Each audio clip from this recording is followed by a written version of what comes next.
Hey everybody, it's Matt from Junior Horror Movies, and welcome to day 12 of my 31 Days of Horror. I'm reading a film that I just picked up last month. I showed it off in my end of the month haul, and I figured this is the perfect time to watch it. It takes place during Halloween. It's got that whole Halloween vibe to it, but it's got a weird mixed bag. This movie, it's hard to say stuff without spoiling because there's a lot of things that are going on. The movie I'm talking about is called Night of the Harvest.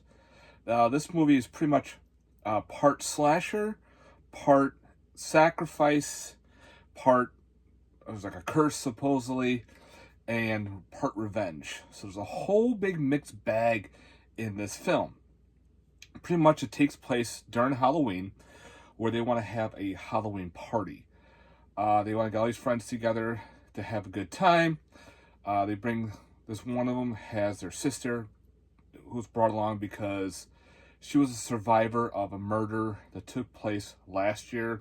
So she's got a little psychological issue going on. So her sister figures, hey, come out and party with us, have a good time, maybe meet some guys, all in all. So, of course, there's a masked killer on the loose who's wearing this pretty cool looking scarecrow looking mask. And he or she is picking off certain people left and right, and there's a reason for it. And that's the reason because they have to talk about this curse of this harvest. And we don't really get much into the harvest and this curse. That is just, it has to happen every year, unless there's a lot of pain and suffering and whatnot. They really don't get much into it. But again, I don't want to talk about much because you can really spoil this movie pretty easily. Because there's a cool twist that I kind of didn't see coming, and then when it happened, I'm like, all right, how am I going to put this all together? So I'm watching the film, trying to figure out piece by piece. Then they throw another curveball in. I'm like, okay. So now I'm trying to process all this stuff being thrown at you. And I kind of figured it out. I'm like, okay, I get it. Pretty cool. A lot of good blood and guts. No nudity or anything like that. But there's still a couple unanswered questions, but I think it's more psychological. Like it's there. Again, you got some revenge at the end, which is kind of neat. The ending is kind of a little up in the air a little bit, but other than that, this movie I thought it was pretty cool. I liked it takes place during Halloween. You got all the Halloween decorations, like the Halloween party is out in the middle of nowhere. It's kind of like in a warehouse. And again, you get some good blood and guts. You get some cool, arms getting cut off, stabbing, axe to the chest, and all that shit. But other than that, the scarecrow-looking dude, killer, looks pretty cool. Maybe it's a dude. Maybe it's not. Maybe it's somebody else. Maybe it's an undead. I'm not going to tell you because I want you to watch this film. Let me know what you thought about it. Did you like this one or not? Because it definitely has that cool little Halloween vibe. It's an indie flick, so you got a lot of low budgetness to it. You're not going to be all big budgeted and everything, but the acting was okay for what it was. One character seemed kind of old for the part, but that just could be me. But other than that, I actually liked it. It caught my attention. I was watching it. I didn't really veer much from it, but it kind of gives you, like I said, it throws you different curveballs here and there, trying to figure out what the hell's going on here.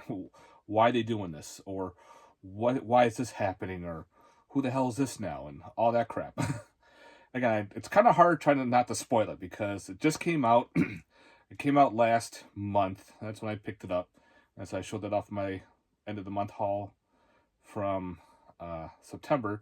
I figured I wanted to save this one for Halloween for sure because it definitely has a Halloween vibe. Again, it's got all that Halloween colors and the mask and everything. Now it takes place on Halloween. I figured now's a good time to watch it. I got some time. One of my other films I wanted to do for this day kind of fell apart. I won't give alt on that one. But anyway, I figured, screw it. I'll pop this one in. I'll watch this one and do this one for the review. So yeah, guys, this is day 12 of my 31 Days of Horror. Again, with this, there are no special features. It just has subtitles and you play the movie. So you just have those two things to choose from. Who put this out on Blu-ray? You can still get this on Amazon. That's where I picked up my copy. And the company who released this is Gravitas Ventures. So they put out a bunch of films, and I think it's Burn on Demand. A lot of their Blu-rays are. Yep. BDR. So if you're thinking pressed, it's not. So yeah, you can buy it right off Amazon. So yeah, if you're into those kind of things, give it a watch. See what you think. You may watch it or not.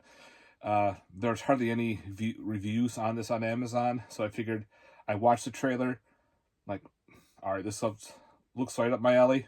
Screw it, let's do it. So I did, and I actually didn't mind it. So it's gonna be a keeper for my collection. So yeah, guys, excuse me. Thanks very much for watching. I hope you enjoyed this review. Let me know in the comments down below. Have you seen this one? Did you pick it up? Again, stay tuned for more 31 days. And thank you again for watching these reviews and leaving comments. I like reading them and responding. All right, guys, have yourself a good one. Stay safe.